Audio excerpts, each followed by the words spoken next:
ایک سوال یہ دریافت کیا ہے کہ اولیاء اللہ کے وسیلے سے دعا کرنی جائز ہے یا نہیں۔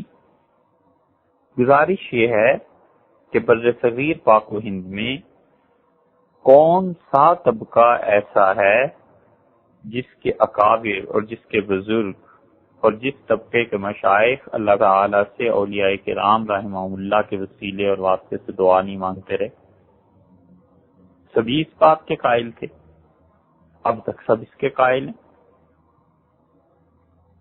اگر کوئی یہ سمجھتا ہے کہ اللہ تعالیٰ کو اولیاء اللہ کا واسطہ دیا جائے تو اللہ کوئی مجبور ہو جائیں گے اس پہ، تو یہ سمجھنا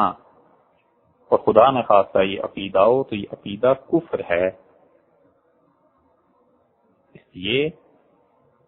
کہ اللہ کی ذات عالی اس سے کہیں زیادہ بلند و بالا ہے کہ کوئی اس پہ اپنا دباؤ اور بوجھ ڈال کے اس سے کوئی کام کرائے۔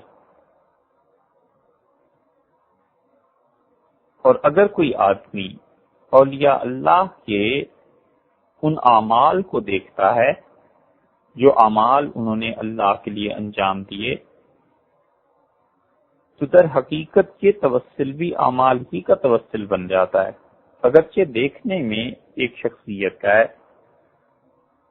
لیکن اس شخصیت میں آخر کیا ایسی بات تھی جس کی وجہ سے اس وسیلے کو اختیار کیا گیا؟ وہ اصل میں تو اس کے اعمال ہی ہیں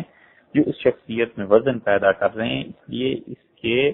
جواز میں، جائز ہونے میں پچھلے دور میں اختلاف نہیں تھا